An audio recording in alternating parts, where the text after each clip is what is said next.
XSFM입니다. I, D, W, K. 그 아실의 유승균 PD입니다. 엄마가 죽을 만큼 힘들더라도 아이에게 무슨 일이 생기면 처벌하겠다는 정부. 그런데 그 아이가 갈 병원이 줄어드는데 대책이 없는 사회. 지난달 우리 대통령은 안전을 중시하는 사고를 벌이라고 했죠. 안전을 중시하는지는 모르겠지만 엄마와 아이 모두의 생명을 경시하는 건 분명해 보입니다. 23년 7월 세 번째 금요일 애증의 정치클럽의 이야기입니다.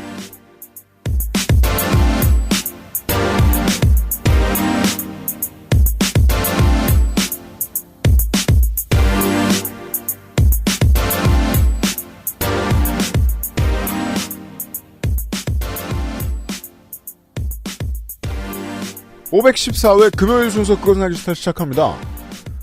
건조 에디터가 계속 앉아있고요. 안녕하세요. 다음 달에는 베비클럽장이 나타날 거고요. 아마 한국에 있을 테니까요. 윤세민 에디터도 있습니다. 네, 안녕하십니까. 윤세민입니다. 이번 주에 모든 매체가 가장 많이 말하는 거 바로 밑에 이슈들을 가지고 왔습니다. 이번 주에 애정의 정치클럽입니다. 곧 시작하죠. 그것은 알기 싫다는 혈행 개선에 도움을 줄 수 있는 QBN 오메가3, 8시간 다려낸 프리미엄 한방차 더 쌍화, 독일산 맥주오모로 만든 데일리라이트 맥주오모 비오틴, 엑세스몰, 하이파이 섹션에서 도와주고 있습니다. 임금님께 진상한 전통 방식 그대로. 현대인에 맞춘 프리미엄 한방차 더 쌍화.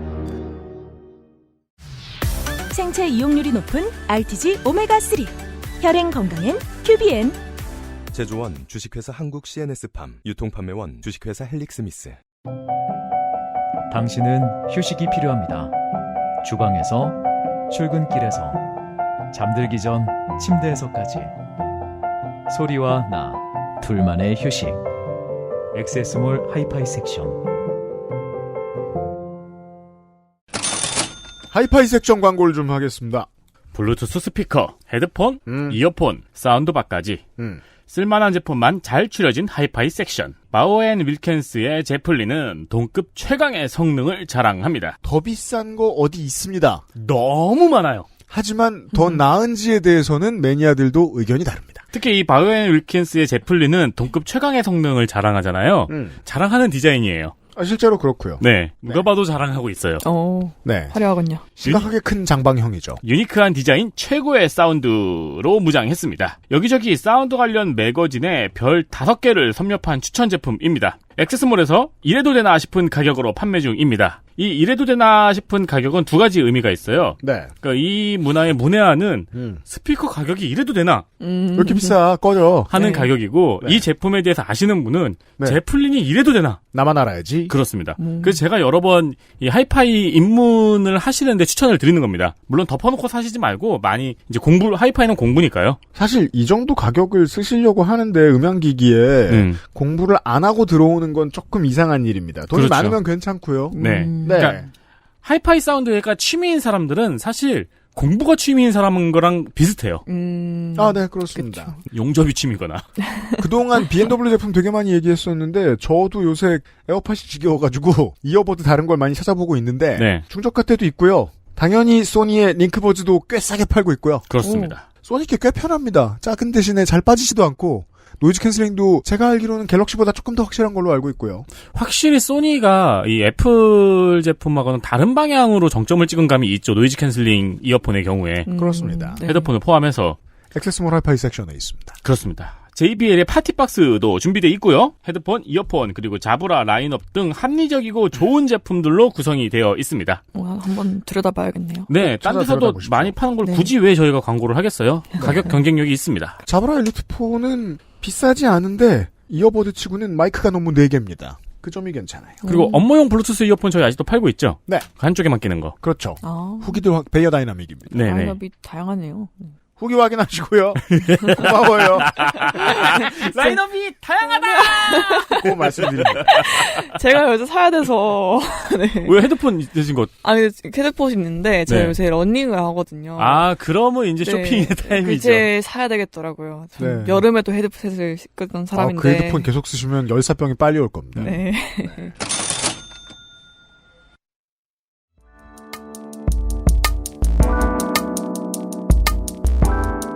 기본에 충실한 뉴스 큐레이션.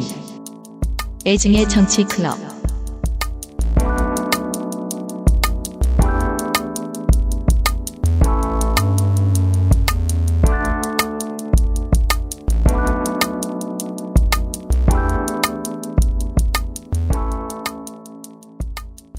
사회적인 이슈가 되고 곧 잊혀지는 대표적인 케이스 두 가지. 공통점은 아이가 사망했을 때.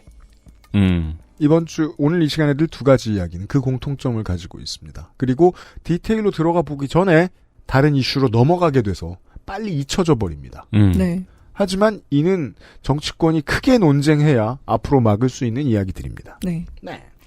그렇습니다. 네. 최근에 일단 통과한 한 법안부터 얘기를 해볼게요. 네. 예외적으로 여야가 별 갈등 없이 합의한 사안입니다. 이래선 안 됐습니다만. 네. 네. 지난달 말에 6월 30일에 국회를 통과한 출생 통보제인데요. 어떤 제도냐면 이제 신생아의 출생 신고를 의료기관이 지자체에 의무적으로 통보하는 내용입니다. 그렇습니다. 네, 이제 자세한 이제 순서를 설명을 하면 이제 의료기관이 건강보험 심사평가원에 출산 사실을 전달을 합니다. 네. 원래는 이게 그 산부인과에서 출산을 하면은 그 건강보험 적용을 위해서 여기 하기는 하거든요, 신고를. 네, 원래도 하는 걸로 알고 있긴 네, 합니다. 근데 그거랑 별개로 이제 또 전달을 한다는 거예요, 이 제도를 통해서. 그래서 평가원에서 이 정보를 또 지자체에 알립니다. 그래서 한 달 넘게 출생 신고가 안 되면 지자체장이 부모에게 신고를 독촉하고요. 네. 그래도 신고가 안 되면 지자체장의 이제 직권으로 출생 신고를 할 수 있습니다. 직권으로요? 네. 네. 내년부터 시행이 되고요.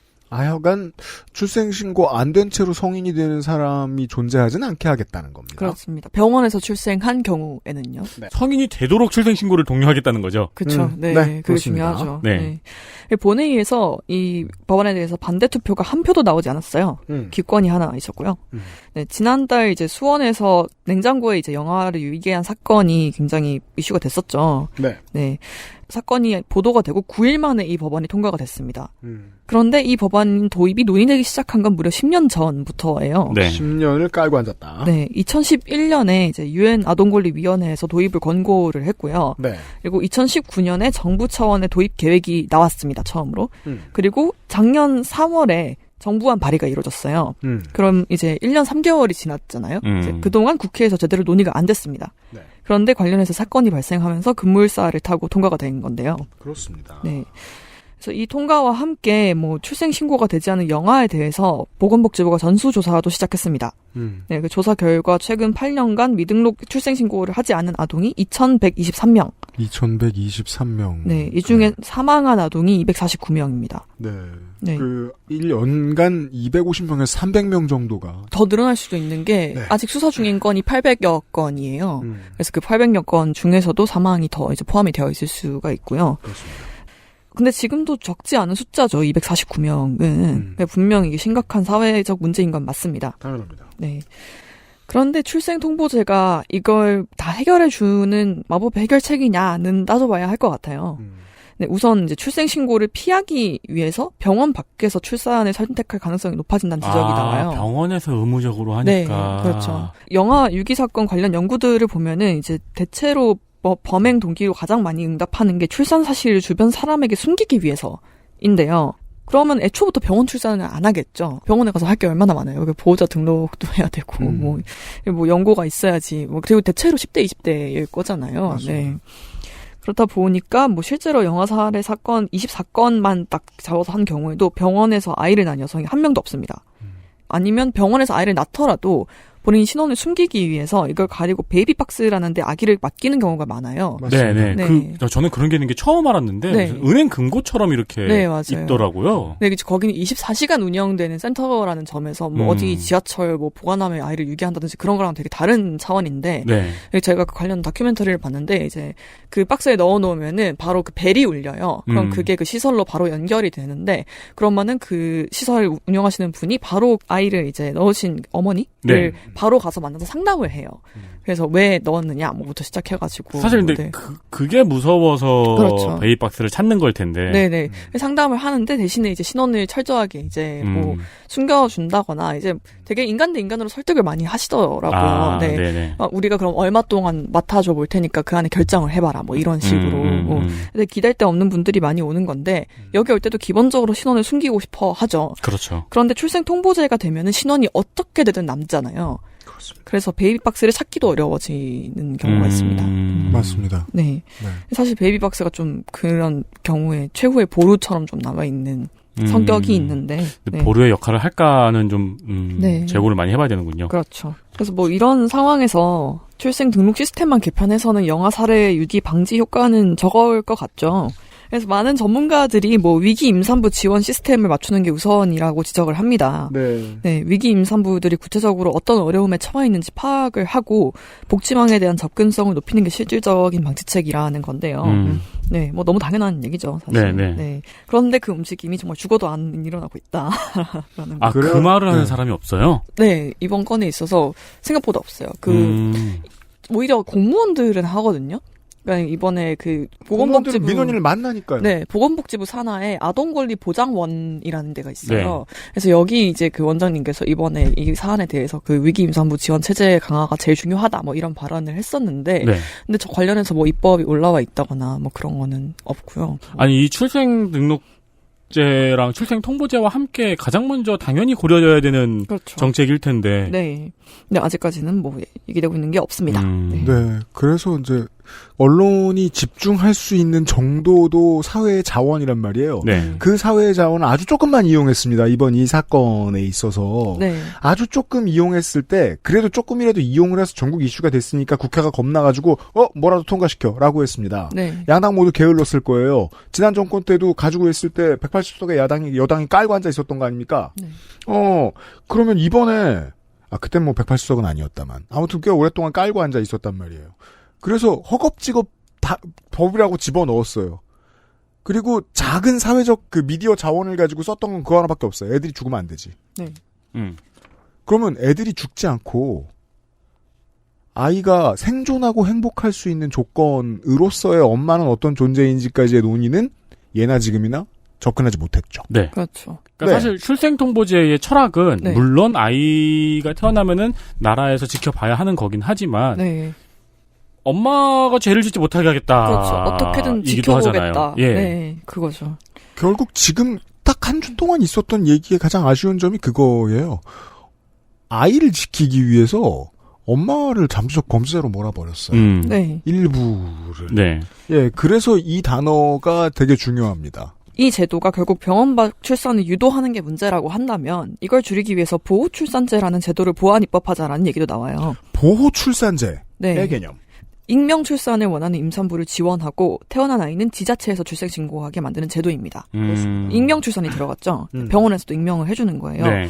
그런데 이거에 대해서 오히려 출생 통보제보다 의견이 더 많이 갈립니다. 그래 보여요. 네. 옹호하는 쪽에서는 이게 병원 밖 출산이 너무 산모 건강도 해치고 영아 유기 확률도 높이니까 그걸 줄여야 된다라고 얘기를 하고 우선은 그리고 출생 신고를 해야지 입양을 보낼 수가 있어요. 일단. 그래서 아까 제가 베이비박스를 잠깐 말씀드렸었는데 여기 안에서 그 입양을 가는 확률이 3%밖에 안 되거든요. 출생 신고가 안 되는 경우가 너무 많아서. 그래서 아까 출생 통보제가 있을 경우에 베이비박스에 아기를 버려도 출생 신고가 되기 때문에 네. 베이비박스마저 선택을 못 한다라고 했잖아요. 어떻게든 이미 그 자기 출생 정보가 국가기관에 남아버렸는데 그게 베이비박스 그 센터에까지 가버리면은 나중에 거기서 뭐 엄마를 찾아온다거나 뭐 할 수 있는 거니까요. 네. 현재는 부모가 없으면 엄마가 없으면은 그 아이가 네. 존재한다는 걸 행정으로 남길 수 있는 방법이 없나 보군요. 그렇죠. 얼마 전에 재작년인가요? 그 미혼부도 할 수 있는 법안이 통과는 됐어요. 미혼부도 할 수 있는 네네 그거 기억이 납니다. 네, 네, 그렇죠. 그래서 뭐 출생 통보제가 되면은 엄마가 없어도 국가 지자체에서 해준다는 거긴 하죠. 출생 신고를. 네. 하지만 어쨌든 그 이름은 남죠. 엄마가 누군지에 대해서는. 네. 아무튼 그렇기 때문에 뭐 그 산모가 아이를 포기하더라도 입양을 보내려면 일단 무조건 출생 신고를 시켜야 한다는 거예요. 네. 그러면은 일단 익명으로라도 출산을 할 수 있게 해줘야 된다는 게 보호출산제 옹호의 입장이고요. 그렇습니다. 반면 이제 반대 측을 보면은 이제 정반대의 얘기죠. 보호출산제를 도입하면은 양육을 너무 쉽게 포기하게 된다는 거예요. 네. 뭐 입양 갈 수 있게 되니까. 네. 그리고 출생 신고를 해도 나한테 오는 불이익이 없잖아요. 네. 그렇기 때문에 너무 쉽게 영아를 유기할 수 있게 되고 오히려 그리고 아이들이 자신의 뿌리를 알 권리를 침해당한다는 주장 이게 좀 특이한데요. 다른 얘기인데요. 이게 UN 아동권리 협약에도 나와 있는 내용이기는 해요. 이제 네. 아동에게 친생부모를 알고 친생부모로부터 우선적으로 키워질 권리가 있고 그리고 친생부모와 아동을 지원하고 차별하지 않을 책무를 이행하라고 국가에 요구할 권리가 이 협약에 명시되어 있습니다. 네. 네. 그리고 실제로 2019년에 익명 아동 유기를 허용하는 베이비박스를 금지해야 한다라고 한국 정부에 권고를 하기도 했었어요. 워낙에 이제 베이비박스에 버려진 아기가 많다 보니까. 그리고 뭐 익명 출산 가능성을 허용하는 제도 도입은 진짜 최후의 수단이어야 한다라는 얘기도 이때 들어갔었거든요. 그래서 이를 반영해서 이제 지금 보호출산제가 논의된 상황이 뭐 부모의 정보를 청구할 권리를 아동에게 보장한다는 식으로 보완책을 넣는 것도 논의는 되고 있습니다. 네. 근데 이것도 원래 해외 사례도 되게 다양한데 네. 보통은 이제 아동이 일정 나이 이상이 되면은 열람을 할 수 있게 해요. 그런데 그래서 뭐 그걸 실외 출산제라고 하거든요. 네. 대통령실 기밀 관리하듯 해주는 거예요. 네. 네. 어느 정도의 나이가 되기 전까지는 알려주지 않는 방식. 네. 근데 이 문제는 예를 들어 이 문제를 제외하면 보호출산제와 출생통보제의 문제는 오래된 정치적 논쟁입니다. 프로라이프와 프로초이스의 대결. 네. 그렇죠. 네. 예. 이거는 뭐 몇 번 말씀을 드리긴 했죠. 근데 아이가 자신의 뿌리를 알 권리는 이 논쟁에서 벗어나 있는 다른 얘기예요. 네, 완전히 다른 얘기예요. 네. 이게 이제 유럽이나 보통 이제 프랑스에서 이런 논쟁이 한 번 있었던 걸로 제가 알고 있는데 기본적으로 IX라고 불리죠. 네. 근데 이 IX가 태어나서 나중에 나이가 든 다음에 삶에서 가지게 되는 공허함에 네. 대한 논의가 돼본 적이 아직 없는 거예요. 그렇죠. 그래서 그런 것과 관련된 노래도 있고 영화도 있고 그렇더라고요, 요즘은. 네. 네. 뭐 한국에서는 근데 아무래도 좀 되게 등한시 되는 지점이기는 하죠. 네. 그런데 출생통보제가 통과됐던 방식을 생각해보면 9일 만에 갑자기 통과됐잖아요. 10년 네. 동안 논의가 없던 게. 보호출산제도 이런 세부적인 논의를 건너뛰고 덥석 도입될 가능성이 있겠죠. 네, 우리 정치가 성의를 보여주지 못했으니까요. 네, 그렇죠. 그렇죠. 이런 식으로 영화 사례와 그 문제가 다뤄진다는 걸 단적으로 보여주는 게 그 이번 주에 또 국회에서 통과된 어떤 법안인데요. 영화 사례죄와 영화 유기죄 폐지입니다. 네, 그간 영화 사례죄가 따로 있었어요. 그래서 네. 법정 최고 형량이 10년 이하로 일반 사례죄보다 낮은데요. 일단 사형 선고가 안 되죠. 네. 네, 뭐 형량도 너무 낮고. 그래서 처벌을 강화해서 영화 사례랑 유기를 막겠다는 접근입니다. 그렇습니다. 네. 프로라이프에 해당하는 해외의 보수적 기독교계의 기본적 태도를 담고 있습니다. 그렇죠. 네. 네. 감히 아이를 버리다니 벌 받아라. 뭐 이런 식의 접근인데 네. 물론 이게 가벼운 범죄는 아니고 처벌이 돼야 하는 거기는 하죠. 그런데 이게 또 이 사건이 일어나서 뭔가 고조된 여론이 그냥 처벌 중심으로만 흘러가는 게 되게 아깝다는 생각은 들어요. 네. 아이를 죽이다니에만 집중을 네. 하는 게 맞냐? 그렇죠. 네. 여전히 뭔가 이런 식의 제도적 조치만이 먼저 이뤄진다는 게 뭔가 한국 사회가 여전히 임신, 출산, 양육의 문제는 진짜 여성 개인한테 그냥 떠넘기고 있다는 걸 너무 잘 보여주고 있다고 생각하거든요. 엄마가 책임을 져야지. 네, 그렇죠. 그래서 행정적으로 누락되는 아이 업계에서 아이 잘 키우는지 다 지켜보겠다. 잘못 키우고 버리면 진짜 무겁게 처벌한다. 그러니까 알아서 잘 키워라. 이거밖에 안 되잖아요.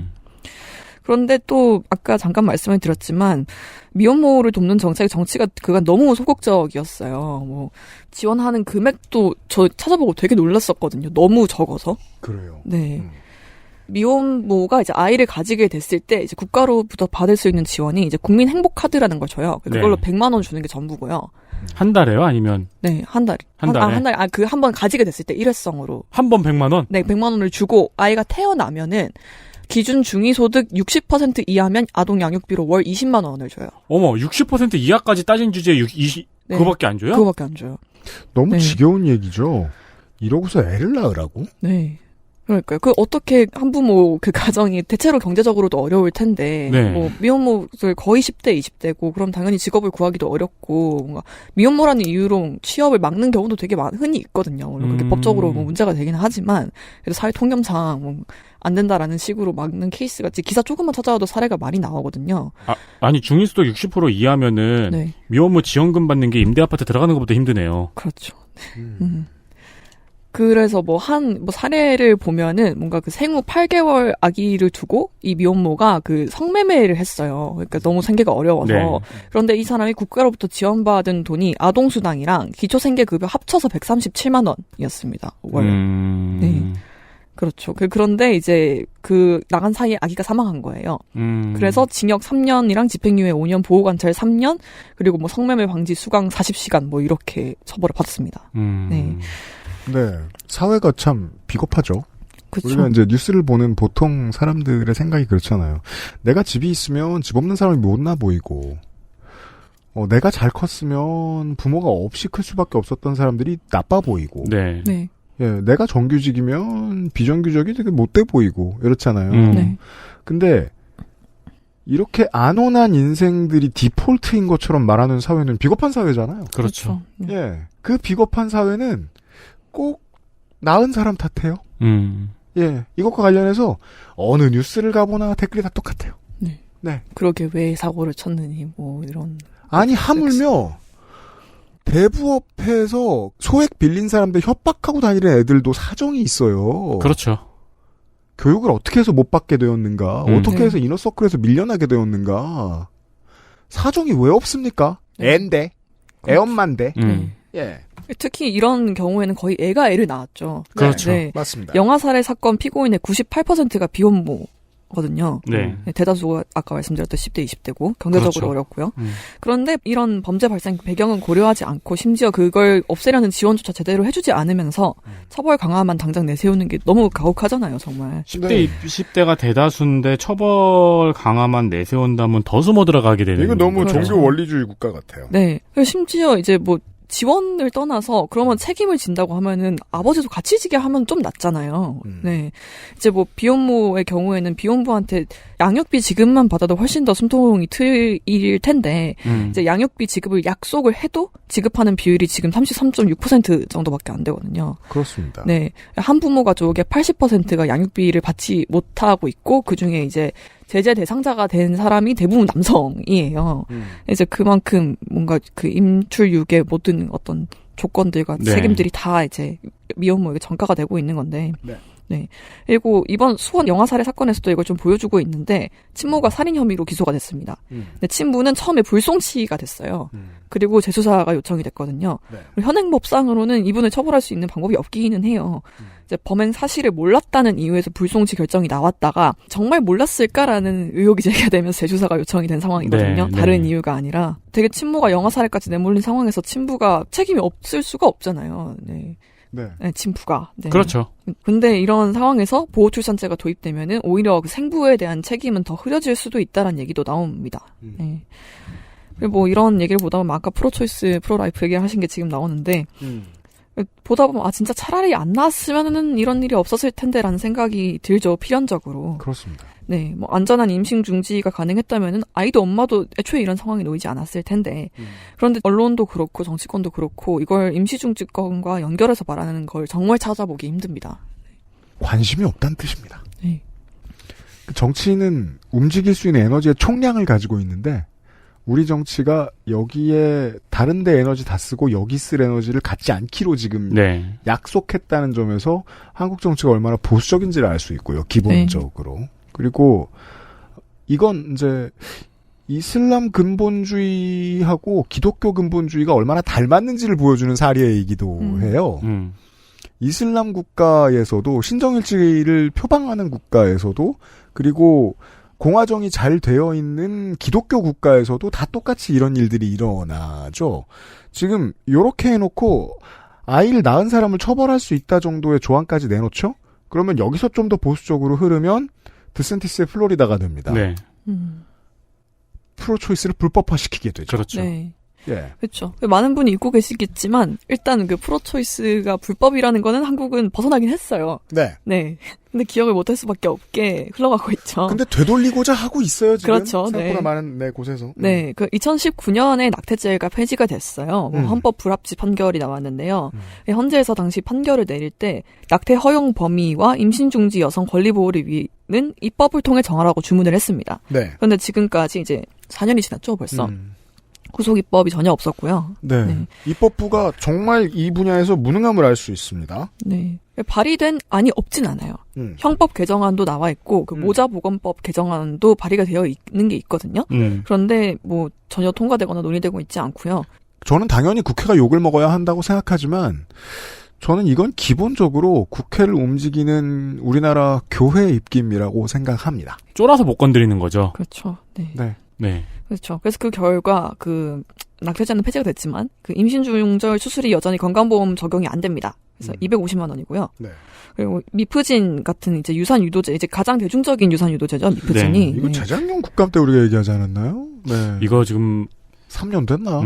네. 아직도 식약처에서 계류됐다고 해야 되나요? 아직도 검사 중이에요. 그래서 네. 제가 아까 살짝 찾아봤는데 가짜약이 유통이 된다고 하더라고요. 네, 맞아요. 음지에서 구매를 해야 돼요. 당연한 수순이에요. 이러면 이런 식이면. 그렇죠. 근데 그게 부작용이 얼마나 또 그럼요. 심각하겠어요. 네. 그럼 결국 여성의 건강도 못 지키고 아이의 생명도 못 지키고 여성의 선택도 존중받지 못하는 그런 상황인데 정부가 정말 영아 살해를 막고 싶은 의지가 있다면은 이 관점을 제도에 반영하는 게 굉장히 절실해 보입니다. 네. 저는 아까 대다수가 10대하고 20대라는 말씀을 건조지터가 했을 때부터 그 상상을 해봤거든요. 네. 조금 이 상황에 있는 10대 후반에 임신 중인 한 여성, 네. 미혼 여성이 현재 우리의 방송을 듣고 있다면은 네. 이 방송이 지금 얼마나 그에게 절망적으로 다가올까를 그렇죠. 상상을 해보면은 이게 얼마나 심각한 문제인지 더 피부에 와닿는 것 같습니다. 네. 그래서 참 좋은 얘기 못 하겠는 게 출생통보제는 꼭 필요하거든요. 이게 이제 보호출산제를 선택하고 있는 나라들도 보완 입법을 되게 많이 해요. 아까 말씀해주신 이제 어느 정도 나이가 지나면 아이에게 친부모를 알려주는 제도 같은 것도 보완 입법이잖아요. 그렇죠.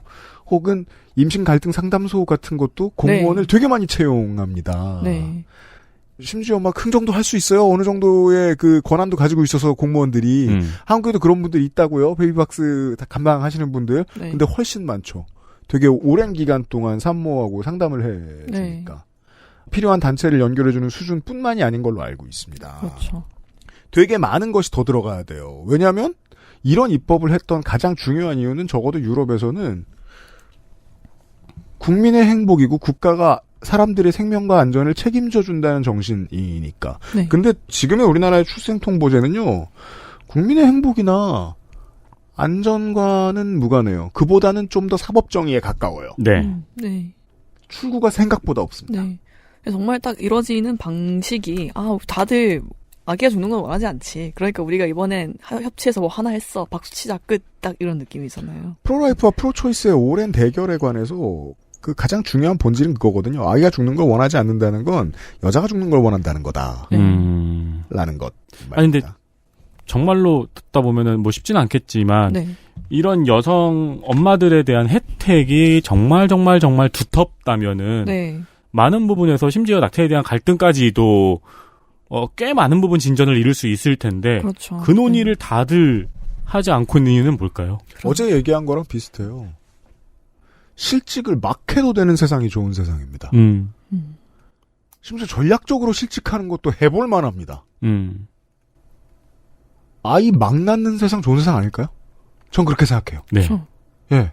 정말 말 그대로 막 낳는 세상이 좋은 세상일 것 같아요. 네. 그냥 멀리 안 가도 저출산의 가장 큰 원인이라고 했을 때 아이를 감당할 수 없어서 안 낳는다고 하잖아요. 그렇죠. 막 낳지 못하는 거잖아요. 네. 그러면 국가가 감당해 줄게 위주로 정책을 짜야 되는데 국가는 그럼 널 벌할 거야. 네가 감당하지 않으면. 이 되었습니다. 그렇습니다. 요 정도만 전해드렸습니다. XSFM입니다.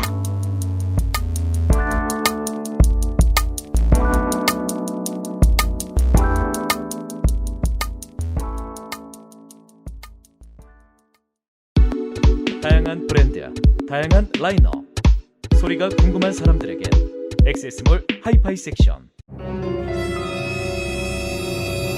자, 지금부터 머리라는 단어를 입 밖에 꺼내면 죽는 거야.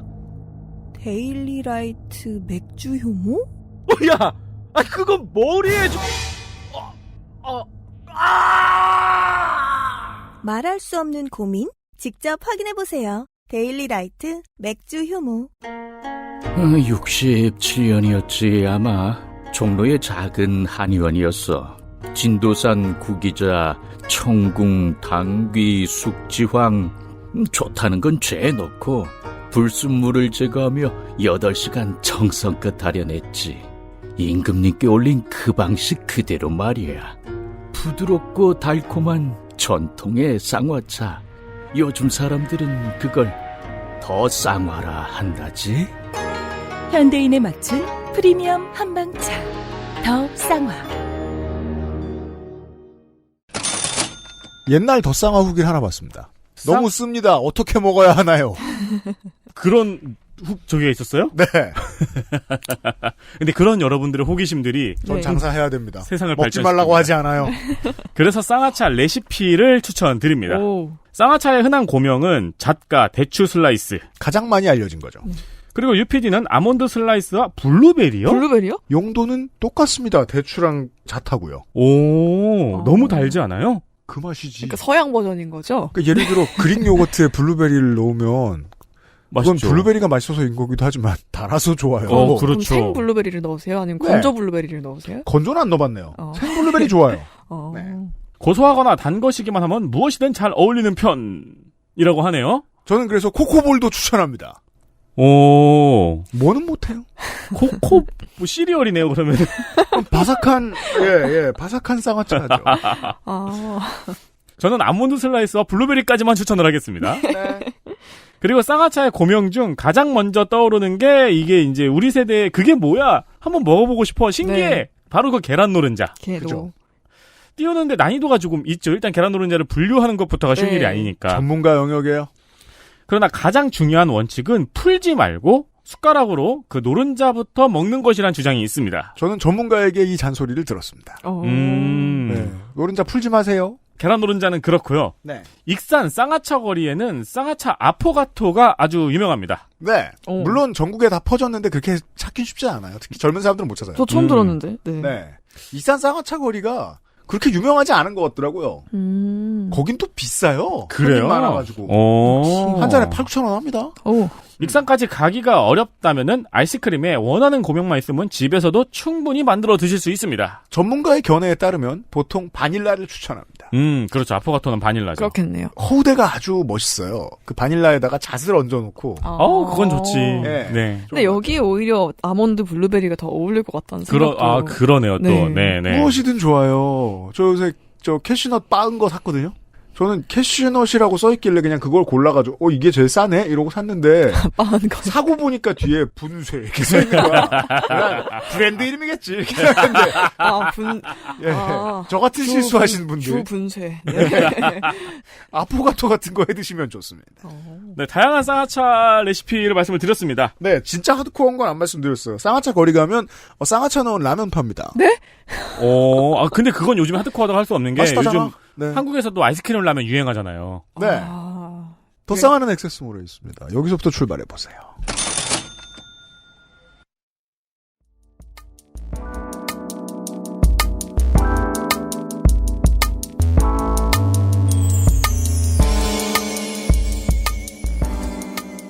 자, 하다 보니 아이들과 관련된 정책 그리고 사회상에 대한 이야기를 많이 하게 됩니다. 제가 염세주의자라 그런 게 아니라 한국은 아직 미혼모를 구제할 준비가 된 사회가 아닙니다. 네. 그럼 그 다음 한국은 병들거나 다친 모든 아이들을 살리는 데 관심이 없는 사회인가? 적어도 지금까지의 결과는 그렇습니다. 방금 전 에피소드에서 건조 에디터가 저출산 문제를 이야기를 했잖아요. 네. 근데 이 사례까지 들으면은 한국은 저출산을 극복할 역량이 아니고 자격이 없는 나라 같아요. 네. 저출산을 극복할 생각이 없다고 봐야겠습니다. 네. 의지가 없고. 올 봄에 소아과 오픈런이라는 말 들어보셨나요? 네. 일단 경험해보신 청취자분들이 꽤 계실 것이고요. 네. 그렇죠. 시사인의 표지이기도 했고요. 공교롭게도 지금 클럽장님이 없어서 네. 이 말에 해당하는 사람이 없는 상황인데. 아, 그렇죠. 저 지금 전에 한번 경험 있으시다고 들었어요. 애기쟁이죠. 네. 이제 돌 좀 지났는데, 네. 특히나 이제 뭐 행운인 사람들이라고도 할 수 있겠죠. 신도시 청약에 당첨된 신혼부부들이 네. 개고생의 주인공들입니다. 네. 네. 올 3월부터 5월까지 소아과에서 진료를 받을 수 없을 정도로 사람이 몰려서 난리가 났던 상황이 있었습니다. 저는 이 얘기를 그냥 동네 소아과인데도 불구하고 시흥의 백오 신도시 네. 얘기를 들었던 적이 있었어요. 애가 인프라에 비해 너무 많았던 거죠. 그렇죠. 저는 이 얘기를 언제 처음 들었냐면은 친구들 단톡방에서 처음 들었어요. 그렇죠. 네. 애 아빠도 많으니까. 진료를 받기 위해서는 오픈이 아니고 새벽에 미리 가서 기다려야 되는 상황이래요. 오픈런이란 그런 거예요. 네. 안정한 오픈런이란. 이게 뭐 보통 병원이 8시, 9시에 문을 열잖아요. 네. 소아과 조금 일찍 여는 경우도 있고. 그렇죠. 근데 뭐 7시, 8시 이런 수준이 아니고 새벽 5시, 6시부터 기다려야 되는 상황이라고 합니다. 가장 극단적인 사례는 새벽 2시부터 기다렸던 사례도 있고요. 그러니까 내가 무슨 새 루이비통 스니커로 리셀을 하려는 사람도 아니고 애가 아픈 사람인데. 그렇죠. 그리고 온라인 예약 앱이 있는데 이것도 열리자마자 마감이 뜬대요. 그 도대체 다른 사람들은 어떻게 예약하는지도 모르겠다고. 이게 보통 이제 피켓팅 실패한 사람들이 하는 얘기잖아요. 네. 그 수준이라고 합니다, 지금. 그래서 일부 엄마 아빠들이 피켓팅을 해본 적이 있는 사람들이 여기서 지금 솜씨를 발휘하고 있을 가능성이. 그렇겠죠. 네. 이건 비극이죠. 네. 이게 질환의 경중을 따지지 않는데요. 급기야 5월 17일에는 5살 아이가 서울 한복판에서 응급실을 못 찾아서 전전하다가 사망하는 일도 있었습니다. 네. 그 당시 119 구급대가 8개 병원에 연락을 했는데요. 뭐 8개라는 보도도 있고 5개라는 보도도 있는데 시사인 김현희 기자가 취재한 바로는 8개 병원이었다고 합니다. 어떤 병원은 성인 환자로 이미 꽉 차서 침상이 없었고 또 어떤 병원은 야간 소아 응급 환자를 진료할 의사가 없었고 소아 응급병상을 갖춘 병원은 이미 대기 환자가 많아서 아이를 받을 수 없었어요. 그래서 결국 입원은 불가능하고 가서 진료만 받고 새벽에 상태가 호전돼서 퇴원을 한 거예요. 네. 입원이 안 되니까요. 근데 이 진료를 받았던 아이가 아침쯤에 다시 상태가 악화가 된 거예요. 그래가지고 다시 119 구급차를 타고 그 병원으로 갔는데 이미 심장이 멈춘 상태였습니다. 보도 안 된 이런 사례가 꽤 있을 것이라는 걸 예측할 수 있습니다. 네. 입원을 했다면은 사망하지 않았겠죠. 저 계속 관리를 받았을 테니까. 네. 네. 그러니까 기본적으로 그걸 전문용어로 뭐라고 하는지 제가 까먹었는데 병원을 갔으면 사망하지 않을 수 있을 확률 같은 걸 이제 국제기구에서 조사하잖아요. 네. 한국은 높진 않다고 해요. 의료 인프라가 잘 돼 있는 국가니까. 네. 근데 점점 올라간다고 하죠. 1차 병원, 2차 병원, 3차 병원 할 거 없이 병원도 의사도 부족한 상황입니다. 그러니까 저출산 대책 이러고 한참 떠들어도 그게 전부 다 한 번에 소용이 없어져 버리는 이슈죠, 이거는. 그렇죠. 또한 필수의료의 붕괴 이야기를 하는 걸 우리가 오랫동안 흘려 들었는데 이게 이미 응급실과 소아과로부터 시작이 됐다는 의미도 됩니다. 네. 그러니까 골든타입은 넘어가 버리고 돌 하나가 이미 무너진 거예요. 네. 그렇습니다. 전혜원 기자하고 이 얘기 한번 길게 했었는데 그 내과과 산부인과 소아과는 인기가 없잖아요. 네. 기본적으로 내외산소는. 그래서 이제 오려는 학생도 별로 없는데 국가도 지금 의사협회가 무서워가지고 이제 정원을 못 늘리고 정원을 늘린다고 해도 쉽게 늘어날지 알 수 없고 이 사람들에 대한 추가적인 어떤 인센티브를 주고자 해도 의사협회가 반대할 가능성이 높고 네. 근데 만약에 이 모든 걸 뚫고 입안이 잘 돼가지고 소아과의 그 신입생들을 엄청나게 받을 수 있다. 라고 하면 그 사람들 키우는데 10년 걸리니까 지금부터 10년 동안은 또 앞으로 한동안 이 고생을 해야 된다는 겁니다. 그렇죠. 네. 근데 그 제일 마지막 그게 좀 웃긴 건데 의협이 그 이유로 반대를 한단 말이에요. 지금 늘려봤자 10년 된다. 10년 걸린다. 네. 그럼 10년 뒤에는 뭐 어쩌잖아요. 그건 반대의 이유가 아니잖아요. 그러니까요. 아니 지난번에 반대 안 했으면 이제 8년 남았었어요. 그렇죠. 좀 더 볼까요? 그럼 의사가 얼마나 부족한 걸까요? 전공의 지원자 수를 보면 굉장히 극적이에요. 네. 2019년도에는 모집 인원의 80%만 지원을 했어요. 2020년도에는 74%, 2021년도에는 38%, 반쪽이 났네요. 2022년도 작년 27.5%, 네. 올해는 지원자의 그 모집하는 수의 15.9%만 지원을 했습니다. 그렇습니다. 전국적으로 199명을 뽑았는데요. 33명이 지원을 했습니다. 네. 0.15대 1의 경쟁률. 네. 작년 12월 소청과 모집에 나선 전국의 주요 종합병원이 66곳이었어요. 근데 이 중에 56곳은 지원자가 0명이었습니다. 네. 이러면 빅5에도 지원자가 없는 이유가 설명이 됩니다. 네. 이 33명이라는 수치가 극적으로 줄었다는 표현은 아주 수학적인 표현이고요. 없어졌다라고 표현하는 게 맞을 것 같습니다. 실제로 많은 병원에 이제 없으니까요. 네. 상황이 이러니까 인천에서 위상이 굉장히 높은 병원이죠. 가천대 길병원. 여기는 소아청소년과 전문의가 없어서 작년 12월부터 올해 2월까지 아예 소아청소년과 입원 진료를 중단했어요. 현재는 다시 진료가 재개됐는데 네. 그리고 국내 첫 어린이 병원인 소아청소년 전문병원인 소아병원이 이게 달빛 어린이 지정 병원이거든요. 달빛 어린이 지정 병원이라는 게 휴일이나 야간에도 진료를 하기로 하고 정부로부터 네. 지원금을 받는 병원인데 네. 여기도 전문의가 없어서 휴일 진료를 중단했습니다. 그렇습니다. 그러면 이제 달빛 어린이 병원 지정이 취소될 거잖아요. 네. 그러니까 이 병원에서 우리도 의사 구하고 있어요. 좀 기다려주세요라고 하고 있는 상황이라고 합니다. 네. 그래서 서울에 4개 있던 달빛 어린이 병원이 올 6월에 3개로 줄었습니다. 그리고 다른 아동병원들도 야간 휴일 진료를 단축을 하거나 단축을 검토하고 있는 상황입니다. 그렇습니다. 서울이 이러면 지방은 어떨까요?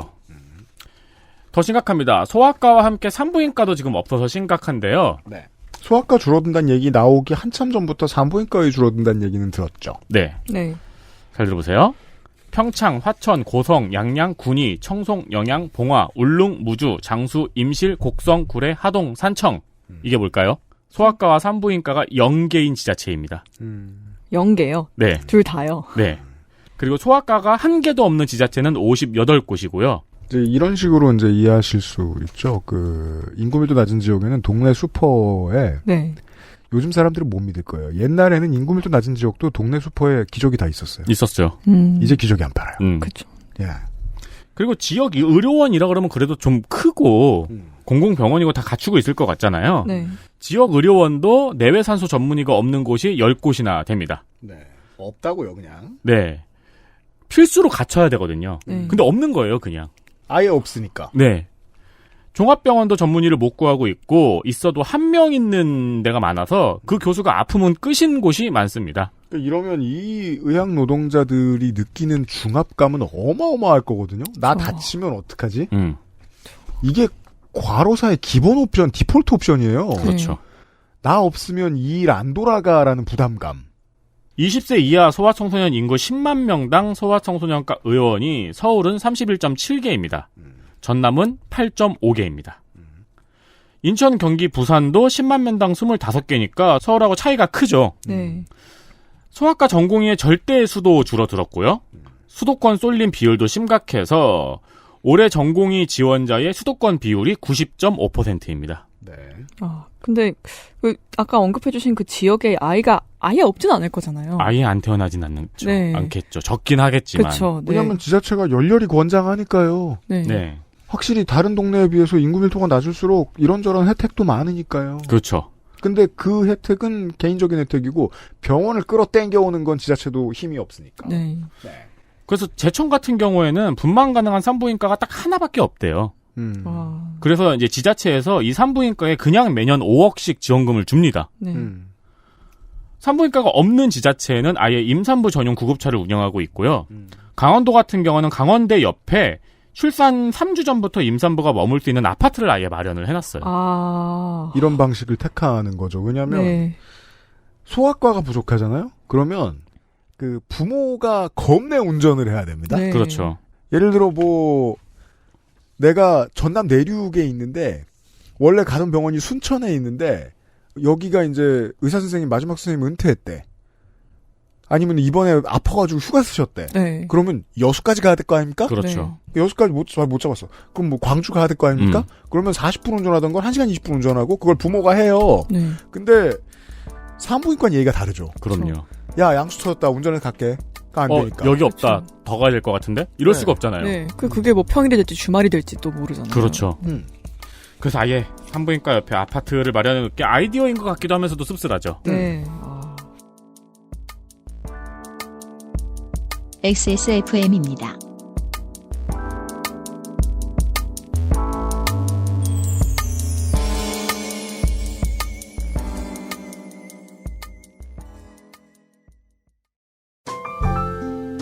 오랜만에 엄마 보고 왔더니 마음이 짠하더라고. 허리도 많이 굽어지고 주름살은 어찌 그리 많이 들었대. 그래도 전에는 머리숱은 많았었는데 지금은 그마저도 휑한 느끼는 거야. 엄마, 아들이 잘 챙겨드리진 못해서 죄송해요. 이제부턴 그중 하나만이라도 제가 챙겨볼게요. 그거 있잖아요. 그거. 말할 수 없는 고민? 직접 확인해보세요. 데일리라이트 맥주 효모. 건강기능식품 광고입니다. 사르르 녹는다. 달콤하게 짜릿하다. 이거 무슨 디저트지? 디저트가 아니고 유산균. 매일 챙겨 먹어야 하는, 하지만 자주 잊게 되는 유산균. 사르락토라면 맛있어서 잊을 수가 없다. 눈꽃처럼 사르르. 프리미엄 유산균 큐비엔 사르락토. 제조원 비포단, 유통판매원 주식회사 헬릭스미스.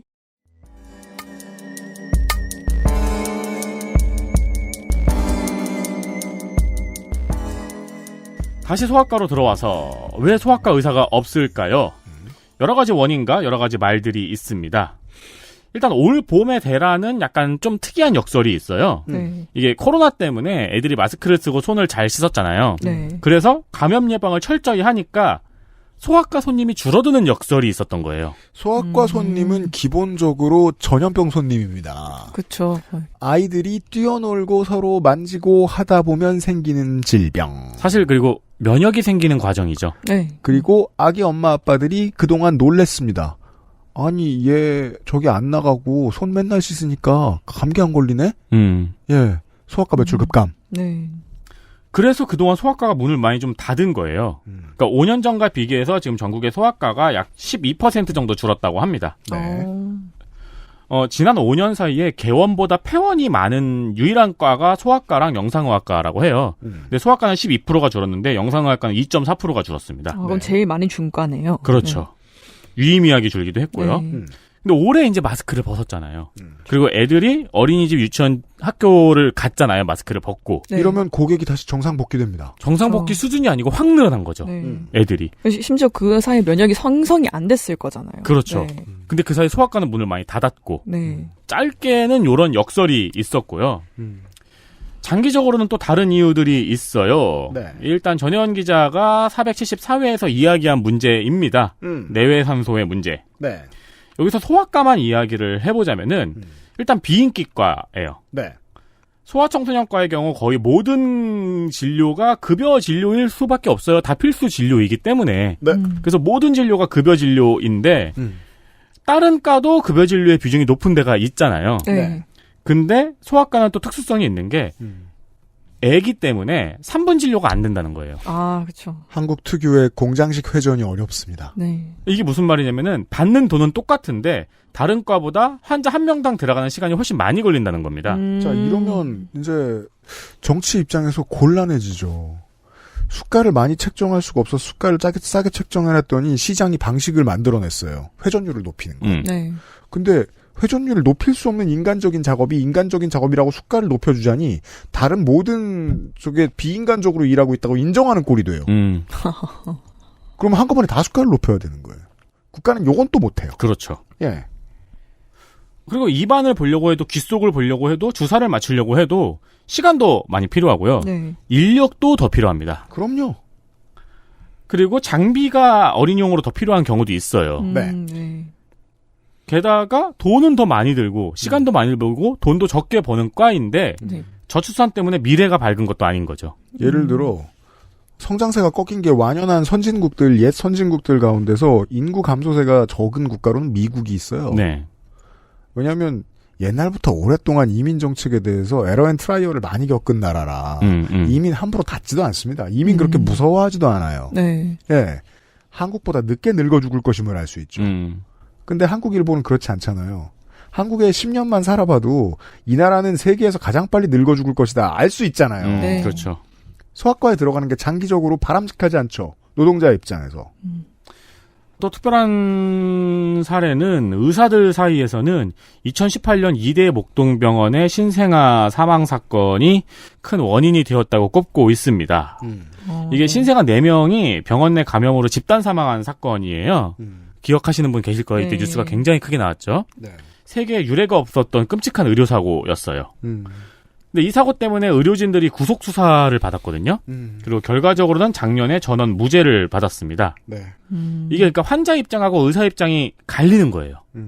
의사 입장에서는 기피과인데 돈도 안 되고 위험 부담은 큰 과가 되는 거죠. 네. 의사들의 인터뷰를 보면은 이 사건 때문에 의무감으로 일하던 의사들의 사기가 꺾였다고 표현을 합니다. 네. 환자 입장에서는 또 이걸 듣고 고개를 끄덕끄덕하기에는 무섭죠. 의료사고는 환자도 네. 훨씬 무서운 거니까요. 그렇죠. 뭐 그래서 어쩌라고가 되겠죠. 그렇죠. 네. 그렇습니다. 이민 가서 유럽 뭐 어떤 나라에 처음 보고 놀랐다라는 얘기를 들었을 때 제가 제일 신기한 게 그거였어요. 무슨 일이 생겨도 환자를 보고 나왔을 때 의사한테 부모가 제일 먼저 하는 말은 수고하셨습니다다. 한국은 그런 거 없죠. 그런 이슈도 있습니다. 소아과 특성상 보호자를 상대하기 어렵다는 점도 지적이 됩니다. 네. 근데 요게 지적이 되긴 하는데 이거를 이제 언론에서 맘충 혐오로 부추기고 있는 기조는 또 다른 이야기죠. 아, 그렇죠. 네. 그렇죠. 이거 교사도 비슷한 것 같아요. 네. 네, 뭐 당장 그 교사 개인 혹은 소아과 의사 개인이 운영하는 어떤 SNS 계정 이런 데만 가도 그 진상 아카이브를 너무 많이 볼 수 있잖아요. 이게 이제 그런 사례가 있을 텐데 왜 없을 리가 하겠죠. 없죠. 있죠. 네. 근데 그거를 혐오로 언론이 부추기고 있는 건 또 다른 그렇죠. 이야기죠. 네. 너무 재밌어요. 사회에 혐오가 넘쳐나게 만든 어떤 이유가 있을 텐데 그 이유는 제껴놓고 혐오하는 사람이 있다라고 해서 혐오만 재생산하거든요. 네. 그 장사만 잘 돼요, 또. 맞습니다. 예. 언론 그거 좀 덜하게 만드는 결의안도 필요해요, 때로. 이런 상황에서 대한청소년과 의사회는 주목받는 2개의 행사를 열었습니다. 이거 재밌는 얘기입니다. 들어보세요. 소아청소년과 의사들은 단체를 크게 2개의 단체로 나뉘어져 있다고 볼 수 있어요. 네. 대한소아청소년과 학회가 있고요. 대한소아청소년과 의사회가 있어요. 학회와 의사회. 네. 학회는 교수, 전공의 2, 3차 의료기관 소속의 모임이고요. 네. 의사회는 개원의가 중심입니다. 그래서 여기는 우리가 흔히 아는 의협의 스탠스와 비슷한 스탠스를 보이고 있습니다. 개원이 중심인 곳이요? 그렇죠. 네. 대한소아청소년과 의사회가 올 3월에 소아청소년과 폐과를 선언하고 대국민 작별 인사를 했습니다. 말하자면 소아청소년과 1차 병원들의 어려움 때문에 더 이상 병원을 운영할 수 없다고 선언을 한 거예요. 네. 주장을 간략하게 말씀을 드리자면은 소청과 의사들의 수입은 계속 줄어왔다. 그나마 비급여가 있었던 게 예방접종인데 이것도 국가사업이 되면서 수입의 타격이 커졌고 수가도 계속 낮은 상태로 병원 운영이 힘들다. 그리고 올해 정부가 내놓은 소아의료체계 대책도 모두 잘못됐다. 네. 여기서 특이하게 윤석열 대통령이 속았다 막 이런 워딩도 있더라고요. 네. 왜냐하면 공공의료원 늘리겠다 혹은 뭐 그 소아청소년과 관련된 공약들도 많이 내보내고 그랬었으니까요. 그렇죠. 지금까지 지켜지지 않은 공약들 중에. 네. 뭐 야간 그 소아과 진료도 뭐 공약에 넣어서 하지 않았나요? 저기 원격 진료 네. 공약에 넣었었고 그랬었죠. 네. 근데 이제 1차 병원에 대한 대책이 없다 이거죠. 그리고 소청과 의사들이 소송에 내몰리고 있다. 그래서 이제 워딩을 그대로 전환해 드리자면은 앞으로 소청과 의사들이 아이들을 돌보는 일을 하지 않고 노키즈존에 해당하는 일을 한다는 의미. 그냥 분노로 쏟아낸 겁니다. 아, 네. 네. 소청과 의사회는 소청과 의사들이 다른 일에 종사할 수 있도록 트레이닝할 수 있는 교육센터를 만들어서 운영할 예정이라고 했습니다. 이게 이제 요런 게 있죠. 고용된 직원의 모임의 노조라면 파업을 할 수 있어요. 네. 그리고 사장님은 직장 폐쇄를 할 수 있어요. 네. 근데 노동자성과 사용자성을 같이 가지고 있잖아요, 의사는. 네. 그래서 파업의 형태로 직장 폐쇄를 하기로 한 겁니다. 그렇습니다. 예. 네. 이 직업 전체를 없애겠습니다. 그리고 소청과 의사회가 소청과를 벗어날 수 있는 교육센터를 만들겠다라는 이야기를 한 거예요. 피부과 안과 가겠다는 겁니다. 네. 성형외과. 그리고 이걸 실제로 실천에 옮겼습니다. 6월 11일 대한 이 의사회가 소아청소년과 의사회. 네, 소아청소년과 의사회가 이것도 워딩 그대로 말씀드리자면은 소아청소년과 탈출 가로 열고 노키즈존 탈출 괄호 열고 노키즈존. 세상에. 가로 닫고 그러니까 우리가 행복하려면 우리의 인생은 노키즈존으로 가득해야 돼. 그렇죠. 네. 라는 겁니다. 근데 이 사람들이 겪은 일을 생각해 보면 이런 단어를 아무리 많이 써도 당신 혐오한다고 뭐라고 하는 건 저는 맥락상 앞뒤가 맞지 않다고 생각합니다. 네. 예. 을 위한 제1회 학술대회를 열었습니다. 정원이 719명인데 800명이 넘게 찾아왔대요. 열기가 넘쳤다. 네, 여기서는 고지혈증, 보톡스, 천식, 1차 의료기관의 당뇨 진단과 관리법, 소아청소년과 전문의가 잘할 수 있는 하지정맥류 진단, 비만 치료 실전, 전직 가이드 등의 학술대회를 실제로 열었어요. 근데 증상을 보니까 진짜 타겟층이 완전히 바뀌었네요. 반대로 바뀌었네요. 그렇죠. 네. 네. 그리고 이제 전망이 있는 네. 장르들이죠. 그러니까 실제 의도라고 해석할지 퍼포먼스라고 해석할지는 조금 어려운데 회장은 이런 행사를 열면서 정부의 실효성 있는 대책을 요구하는 목소리가 더 큰 것 같기는 해요. 그렇죠. 근데 어쨌든 간에 이 두 행사가 굉장히 큰 주목을 불러일으켰습니다. 노조가 아니다 보니 파업이라고 못 말하지만 파업과 관련된 퍼포먼스 같이 작용된 그렇죠. 거죠. 네. 실제로 머리를 잘 쓴 거예요. 보도가 많이 됐으니까. 그러니까 실제로는 어떤 기자분은 메시지를 굉장히 섹시하게 내보냈다라는 평가도 하더라고요. 칭찬이에요. 네. 그럼 대안이 뭐가 있을까요? 일단 중요한 뉴스가 하나 더 있습니다. 네. 기억하시겠지만 지금 정부가 의대 정원 확대를 추진하고 있어요. 지난 정권에 대한 의사협회 퇴진운동이 일어났던 바로 그 똑같은 일을 이번 정부가 하고 있습니다. 왜냐하면 안 하자니 죽겠으니까. 네. 정말로 죽죠. 네. 그렇죠. 2025년까지 의대 정원을 512명 확대하기로 추진을 하고 있어요. 그럼 의협은? 이라는 생각이 자동으로 들죠. 네. 근데 최대집 회장하고 달리 이필수 현 회장은 윤석열 정부하고 조금 투쟁보다는 협상을 하려는 기조를 보이고 있거든요. 네. 일단 직부가 바뀌었죠. 네. 그리고 정원 확대에 대해서도 안 돼라고 하는 게 아니고 필수 조건들을 제시를 했어요. 그러니까 이것만으로도 일단 최대집 회장 때하고는 다른 모습이죠. 네. 협상 테이블에 일단 앉았잖아요. 네. 근데 이 필수 조건들을 제가 면밀히 봤는데 의대 쏠림으로 인한 이공계 붕괴를 왜 의협이 걱정하는지 잘 모르겠어요. 아니. 요게 모든 거에 다 붙어 있어요. 정말요? 그 제가 의협의 뭐 대변인이나 회장님들이 나와가지고 방송 인터뷰 하실 때마다 느끼는 게 되게 안타까운 게 저렇게까지 엉성할 필요가 있을까? 요게 그리고 의협 주장에서도 되게 눈에 튀어요. 저게 왜 붙어 있지 하게. 그러니까 전국에서 어릴 때 20대 때까지 가장 공부 잘하던 사람들의 이익 단체인데 동네 아파트 주민협의체 수준으로 좀 저열해요. 그런 면이 뭐랄까, 있습니다. 아니, 제가 쉽게 가장 제가 피부에 닿게 느꼈던 건 못 배운 티가 나요. 그러고 이게 국민들에게 설득이 먹힐 거라고 생각하다니.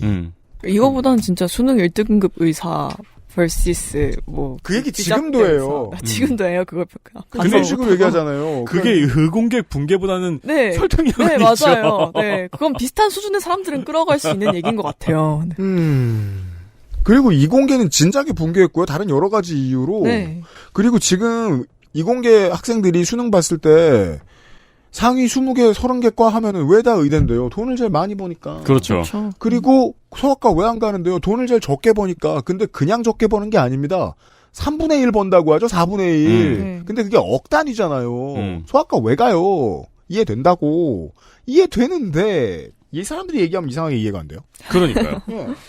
근데 어쨌든 간에 그래도 협상 테이블에 지금 앉아 있어요. 네. 그래서 협상 테이블에 앉았어. 앉았기 때문에 7월 7일 의협에서는 이필수 회장과 집행부에 대한 탄핵안이 발의가 됐습니다. 감히 협상을 해? 네, 맞습니다. 정확히 그거예요. 그렇군요. 네. 그러니까 결정도 안 됐는데 협상을 했다는 이유로 발의된 탄핵안입니다. 어찌 보면 공산주의가 생각하는 가장 이상적인 노동운동을 하는 집단입니다. 그렇네요. 온 업계가 다 뭉쳐서 파업을 했을 때 국가가 정지해버릴 수 있는 상황. 네. 총파업을 했을 때 국가가 바로 항복할 수 있는 상황. 네. 한국에서는 의사협회가 만들어냅니다. 그렇죠. 이거에 대해서 이제 언론들마다 좀 스탠스가 다르긴 합니다. 이번에 의협이나 의사들 내부에서는 이제 2020년 때와 같은 집단 행동이나 반대를 할 동력은 없다는 평가도 많이 있고요. 그 당시에 우리가 국민들로부터 괴리됐다고 인식하고 있는 의사들도 많이 있더라고요. 네, 그래서 반대는 하지만 집단 행동은 어려울 것이다.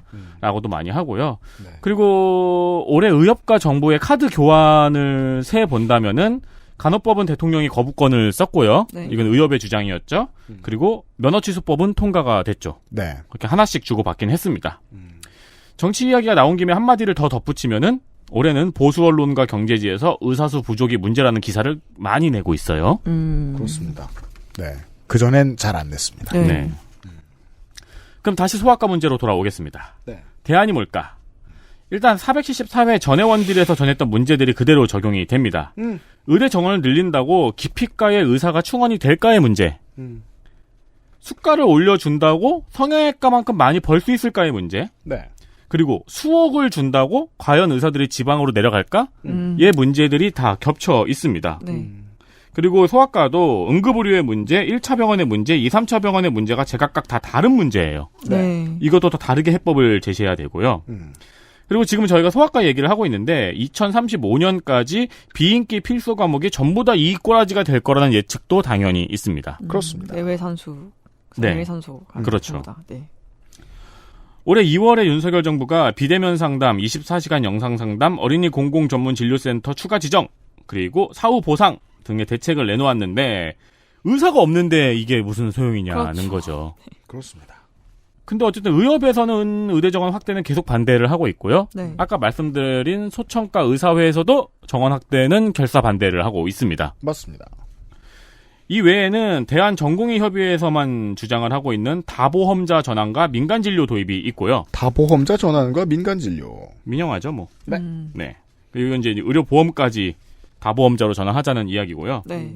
그리고 가천대 정재훈 예방의학과 교수가 주장하는 버스를 예를 들어 설명을 했는데 네. 준공영제 제도도 있습니다. 기피과나 필수 의료를 준공영제로 운영을 해야 된다는 네. 이야기죠. 네.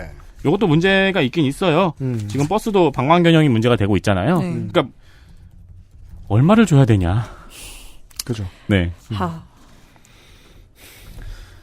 쭉 살펴본 바로는 지금은 시기상 모든 방법을 다 써야 될 때인 것 같거든요. 네. 이제 그보다 더 앞선 생각 중에 하나는 의대 정원을 늘리는데 언제까지 의협 허락이 떨어지기만을 기다려야 되는가라는 문제도 있어요. 그죠. 지금의 의대 정원이 2000년대에 의학 분업하면서 의협이 요구해가지고 500명 감축한 게 지금까지 오고 있는 거거든요. 20년이 됐군요. 네, 23년 됐죠. 그때 감축하고. 네. 네. 그리고 계속 늘리려고 했는데 지금까지 의협이 허락을 안 해서 못 늘리고 있는 겁니다. 그것 때문에 지금 이 상황이 벌어진 거고요. 그렇습니다. 우리가 한국에서 이렇게 힘이 센 이익단체를 본 적이 없잖아요. 네. 아예 없어요. 네. 참고로 이 와중에 한의사협회는 한의대 정원을 줄여서 의대 정원을 확대에 활용하자는 말도 했습니다. 한의사협회가요? 네. 아, 입장은 다르지만 해법은 똑같군요. 주장은 똑같은 거죠. 한의사 정원을 줄여서 의대 정원을 확대하자. 그러니까 사실 이게 뒤집으셨네요. 네, 이게 이렇게까지 대단히 유니크하진 않아요. 왜냐하면 정규직의 수를 줄이자는 건 되게 많은 대기업들 정규직 노조의 주장이기도 하니까요. 네. 근데 그런 건 그냥 지역에서 좀 이슈가 되고 마는데 이거는 전국과 모든 정치권의 멱살을 다 쥐고 흔들 수 있으니까 의협은. 네. 아니 실제로 병원협회나 병원장협회는 의대 정원 늘리자고 해요. 왜냐면 굴리려면 그쵸 인원이 필요하니까. 그렇죠. 네. 연봉 문제도 있고요. 연봉이 높아지니까 의사가 희귀해질수록. 네. 네. 요런 이제 몇 가지 생각해 보실 만한 지점들. 우리가 이제 공공운수 노조하고 이야기를 했을 때 이제 의료 민영화 얘기도 했었죠. 네. 한국인들이 오해하고 있는 것 중에 하나가 한국이 의료 민영화가 안 된 줄 아는데 미국 빼면 가장 많이 된 나라 중 하나다. 왜? 공공병원 병상 비중이 10%가 안 되니까. 저 깜짝 놀랐어요. 캐나다 뭐 97%? 99%? 그 공공병상 아닌 데는 뭐야 그건? 아니, 흉가야? 우리는 의료보험 뽕만 빨고 있었구나. 그렇죠. 네. 그러니까 이 갈림길에서 한국이 한번 선택을 해야 되는 거예요. 공영화를 한번 확 시킬 것이냐. 네.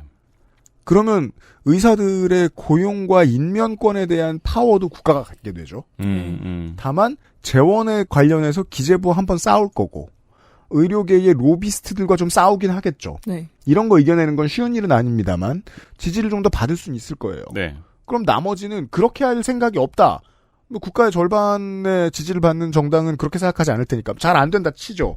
그러면 그 다음에는 단어 싸움을 하고 국민들하고 의사협회와 경쟁을 해야 되거든요. 정치 싸움을 해야 되는데 실제 본질적 문제가 그거더라고요. 결국 돈을 못 버는 과들이 폐과된다. 근데 그 돈을 못 버는 과들은 사람들의 삶에 필수적이다. 네.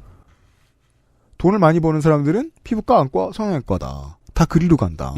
그럼 이거 어떻게 할까? 만약에 전부 다 공공화를 하지 않겠다면 피한성대 내외산소의 구도에서 파고 들어가는 게 정치가 할 일이라고 저는 생각을 했어요. 이건 뭐 저만 생각하는 거니까 참고는 하지 마십시오. 너무 답답해가지고 이게. 네. 우리 의학 노동자분들도 그 사연 많이 보내주시고 후기 많이 보내주시고 하시는데 그 전혜영 기자 나왔을 때도 얘기했을 때도 관련해서 저 반박글을 길게 보내주신 분들도 더러 계셨는데 네. 결론을 내긴 내야 될 거 아니에요. 그렇죠. 아이들이 병원 없어 죽을 확률은 낮춰야 될 거 아니에요. 저도 계절 피부 알러지 있는데 피부과 안 간 지 되게 오래됐어요. 왜냐하면 쓸모없는 환자 취급받을까 막 걱정돼서 한번 당해보고 비었어. 아니 제가 얼마 전에 피부에 뭐가 심각하게 나가지고 피부과를 찾아갔는데 네. 진료받을 수 있는 피부과가 없어요. 다 미용. 네, 네. 그죠. 근데 간판은 똑같이 피부과라고 붙여놓고 네. 지도에도 피부과라고 나오잖아요. 네. 그럼 나는 진짜 피부과를 어떻게 찾냐고. 그렇죠. 정말 마이너 의견일 겁니다. 네. 예를 들어 의료 노동자 바깥의 사람들은 전혀 구분하지 않는 경우가 되게 많은데 의료 노동자들만큼은 무조건 구분하는 개념이 있어요. 의사와 치과 의사. 네. 네.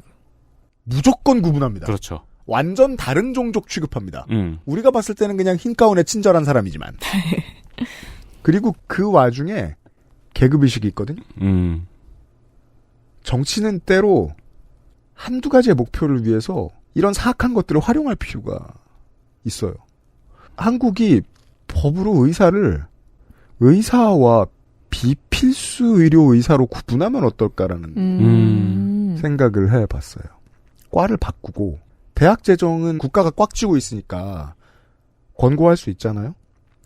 예를 들면 비필수 의료 의학과에 정원을 따로 설치한 다음에 여기는 예과를 1년 면제해 준다거나 해서 자부심의 등급을 좀 낮춰버리는 방법은 없을까? KDI에서도 의대 정원을 늘려야 된다는 보고서가 나왔었는데 네. 그 연진권 중에 한 명이 이제 제가 보기엔 약간 빡쳐서 한 말인 것 같긴 한데 피한성이 그렇게 돈을 잘 벌면은 레드오션으로 만들어버리자. 왜냐하면 정치가 그나마 밸런스를 가지려면 돈과 자부심이 한 곳에 몰리지 않게 만드는 게 중요해요. 네. 자부심을 한쪽으로 쏠리고 돈을 한쪽으로 쏠리게 만들자. 네. 그러면 이리 가고 싶은 사람과 저리 가고 싶은 사람을 구분해 줄 수 있거든요. 이익단체가 서로 달라질 수도 있어요. 네. 그렇죠.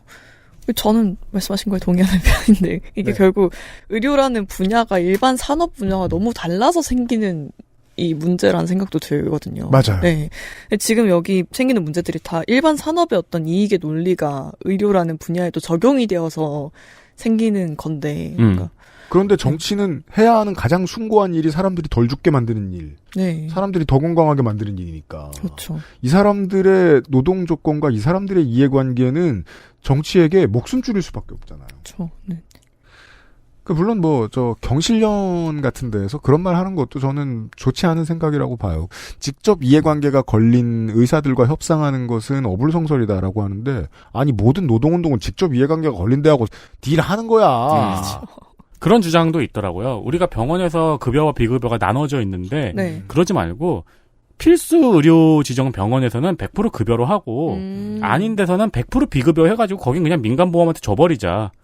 대신 예를 들어 내외산소 이런 데는 그냥 100% 급여로 해버리자. 이런 지정도 있더라고요. 네.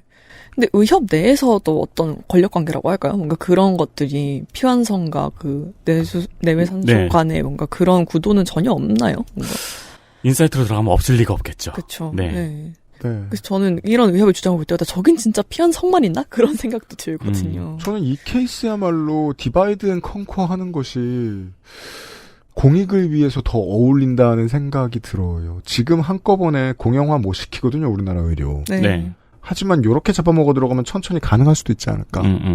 그쵸. 아까 소아과 중공영화 얘기도 나왔는데 네. 소아과 의사가 돈을 제일 못 벌어요, 의사들 중에서. 네.